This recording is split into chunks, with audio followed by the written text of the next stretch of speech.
Hello दोस्तों, क्या हाल चाल है आप सभी के। मैं हूं आप सभी का दोस्त एंड होस्ट कपूर। एंड दोस्तों, आज के इस वीडियो में मैं बैटल करवाने जा रहा हूं cosmic Spiderman versus Marvel and DC के बीच में। जी हां, स्पाइडरमैन का कैसा पावरफुल वर्जन है, कैसा मोस्ट पावरफुल वर्जन है जो कि अकेला ही पूरे के पूरे मार्वल एंड डीसी के यूनिवर्स को खत्म कर सकता है, क्योंकि वो है कॉस्मिक स्पाइडरमैन। अब तक का स्पाइडरमैन का हमें दिखाया गया सबसे ज्यादा पावरफुल वर्जन। क्या बात है इस ऐसे स्पाइडरमैन के वर्जन में कि ये पूरे मार्वल एंड डीसी के यूनिवर्स को नॉकआउट कर सकता है। क्या है इसकी कहानी, क्या है इसकी पावर्स एंड एबिलिटीज, और क्यों कहते हैं कॉस्मिक स्पाइडरमैन को अब तक का सबसे ज्यादा मोस्ट पावरफुल स्पाइडरमैन का वर्जन।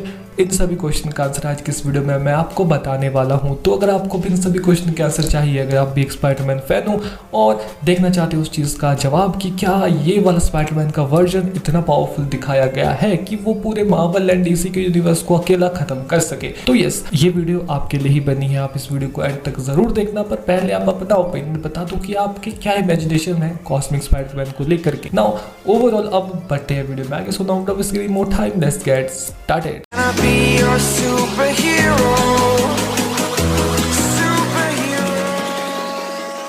दोस्तों, वीडियो में करने से पहले, जैसा कि आप सभी को पता है, मेरी आप सभी से सिर्फ एक रिक्वेस्ट रहती है कि आपने अभी तक वीडियो को लाइक नहीं किया है और चैनल को सब्सक्राइब करके बेल आइकन को नहीं दबाया है, तो यार प्लीज ये सब कर देना। अगर ऑलरेडी सब कुछ कर रखा है सो यार थैंक्स। नाउ अब बात करते हैं cosmic Spiderman versus Marvel and DC के यूनिवर्स की। सो सबसे पहले बात करते हैं इसी की, ये कॉस्मिक स्पाइडरमैन है कौन। तो देखो, जो कॉस्मिक स्पाइडरमैन है वो एक फ्यूजन वर्जन है स्पाइडरमैन एंड कैप्टन यूनिवर्स का। अब जो कैप्टन यूनिवर्स है ये एक काफी ही ज्यादा पावरफुल एंटिटी है, क्योंकि ये एक यूनिवर्सल लेवल का कैरेक्टर है जो कि यूनिवर्स की पावर्स को होल्ड करता है, जिस वजह से इसके पास बेशुमार पावर है, क्योंकि ये यूनिवर्सल लेवल की पावर्स को होल्ड करता है। ऑब्वियसली बात कुछ ऐसी है कि एक बार कैप्टन यूनिवर्स काफी बड़ी प्रॉब्लम में फंस गया था। ये बात है एक्ट ऑफ वेंजर्स स्टोरी लाइन के दौरान, जब सभी सुपर विलन्स एकजुट होकर एक टीम बना लेते हैं और कैप्टन यूनिवर्स और पूरे सुपर हीरोज पर भारी पड़ जाते हैं, पर आपस में ही लड़कर हार जाते हैं। पर इस चीज का बदला लेने के लिए जो लोकी है वो अर्थ पर कुछ ट्राई सेंटिनल छोड़ देता है, जिनका सामना कोई भी अर्थ का सुपर हीरो नहीं कर पा रहा था। ऐसे में जो स्पाइडरमैन है वो भी उनके सामने बस एक कीड़ा मकोड़ा ही लग रहा था। तो तब आया कैप्टन यूनिवर्स वहां पर और किसी एक वर्दी सुपर हीरो को अपनी पावर दे दी। जी हाँ, वो वर्दी सुपर हीरो था स्पाइडरमैन। और अब उस कीड़े मकोड़े जैसे लगने वाले सुपर हीरो ने इतनी ज्यादा पावर्स के बाद बस कुछ ही पंच में, एक दो पंच में उस पूरे ट्राई सेंटिनल को खत्म कर दिया, मतलब उड़ा दिया, नॉकआउट कर दिया। जिस ट्राई सेंटिनल को कोई पावरफुल से पावरफुल हीरो भी नॉकआउट नहीं कर पा रहा था, उसको हमारे फ्रेंडली नेबरहुड स्पाइडरमैन ने कुछ ही मिनटों में नॉकआउट कर दिया। पर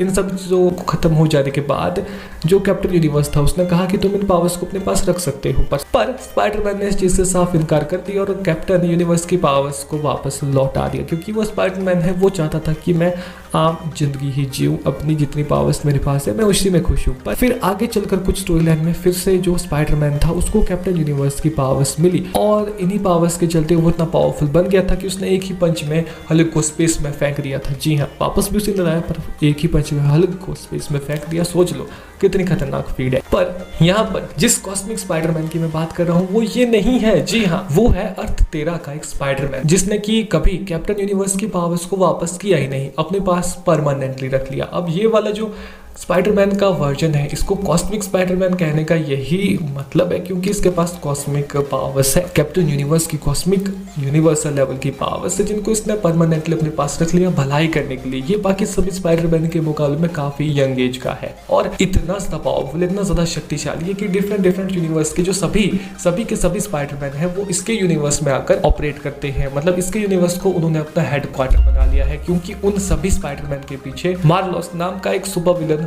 पड़ चुका है, जो कि यूनिवर्सल लेवल का और उन सभी को पकड़ के मार रहा है। अब आप सोच रहे होंगे कि अगर ये सुपर विलन इतना पावरफुल है और यहाँ पर कॉस्मिक स्पाइडरमैन भी इतना पावरफुल है और स्पाइडरमैन में सबसे टॉप का वर्जन है, तो ये सभी स्पाइडरमैन के यूनिवर्स में जाकर उसे नॉकआउट क्यों नहीं करता। तो देखो, इसका एक सिंपल सा जवाब है कि जो कॉस्मिक स्पाइडरमैन है उसकी यूनिवर्सल लेवल की पावर्स है और कैप्टन यूनिवर्स की जो पावर्स का सोर्स है वो यूनिवर्स है और ये अपनी यूनिवर्स में ही काम करती है। यानी कि अगर स्पाइडरमैन किसी अनदर यूनिवर्स में चला गया कॉस्मिक स्पाइडरमैन, तो वहां पर वो कॉस्मिक नहीं रहेगा, बस एक नॉर्मल स्पाइडरमैन बन के रह जाएगा। फिर इस बात का मतलब ही क्या हुआ। इसीलिए जो कॉस्मिक स्पाइडरमैन है वो डिफरेंट यूनिवर्स में नहीं जाता है, क्योंकि गया तो वही पेला जाएगा। तो इसीलिए डिफरेंट यूनिवर्स के स्पाइडरमैन उसके यूनिवर्स में आकर शरण लेते हैं, क्योंकि उसके यूनिवर्स में आकर उसको मार पाना किसी के बाप की बात नहीं है, किसी के बस की बात नहीं है। पर ये जो खतरनाक सुपर विलन इन सभी के पीछे पड़ा होता है, इसका बाप, हाँ सच में इसका बाप आ जाता है कॉस्मिक स्पाइडरमैन के यूनिवर्स में। और फिर क्या होता है वो मैं आपको आगे बताऊंगा। अभी के लिए जान लेते हैं इसकी पावर्स एंड एबिलिटीज की। तो जो कॉस्मिक स्पाइडरमैन है,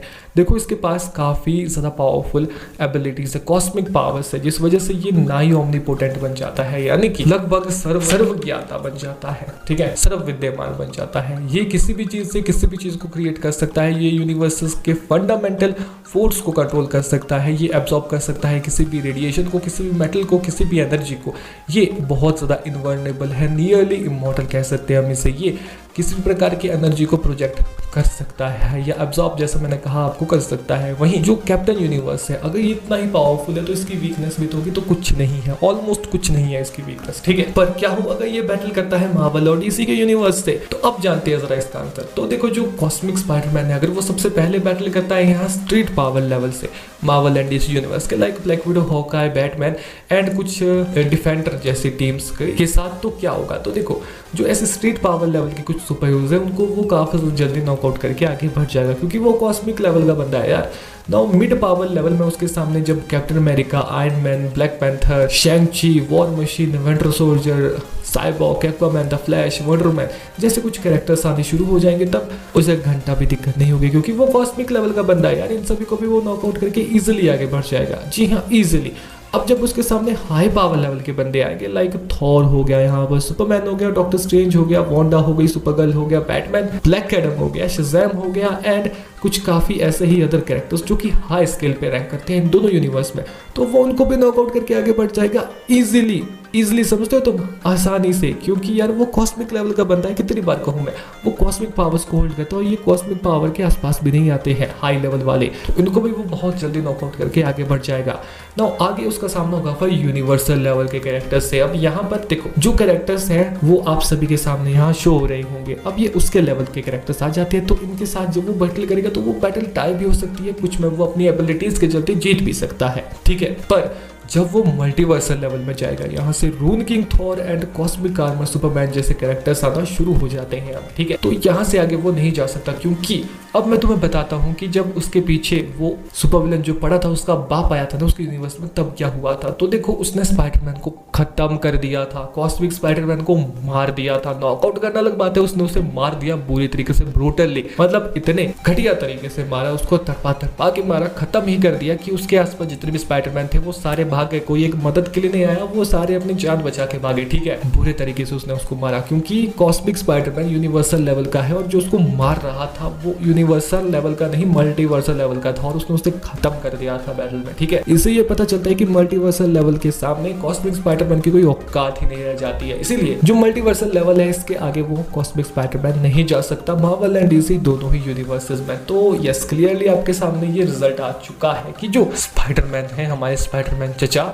वो काफी ज्यादा पावरफुल है, पर मल्टीवर्सल लेवल के आगे वो नहीं जा सकते, ना ही मार्वल में ना ही डीसी में। तो यस, ये थी आज की video cosmic Spiderman versus Marvel and DC. अगर आपको ये पसंद आई, कुछ नया मिला आपको इस वीडियो में जानने के लिए, तो बी श्योर आप वीडियो को लाइक करना, नए आगे चैनल पर तो चैनल को सब्सक्राइब करके बेल आइकन दबाकर ऑल पे सेलेक्ट करना। हो सकता है इस वीडियो को अपने दोस्तों के साथ में प्लीज शेयर भी कर देना। मैं साहिल कपूर आपसे मिलूंगा नेक्स्ट वीडियो में, तब तक के लिए अगर आपको किसी अनदर टॉपिक का सजेस्ट देना है तो आप कमेंट बॉक्स में दे सकते हैं। नाउ अगर आपको जानना है कि जो नॉर्मल स्पाइडरमैन है, अगर वो बैटल करता है जस्टिस लीग टीम से, तो क्या वो जीतेगा या फिर हारेगा, इसके ऊपर मैं एक ऑलरेडी वीडियो बनाऊंगा। अगर आप कमेंट बॉक्स में कमेंट करते हो तो कर देना। नाउ मैं मिलता हूं आप सबसे नेक्स्ट वीडियो में, तब तक बाय बाय।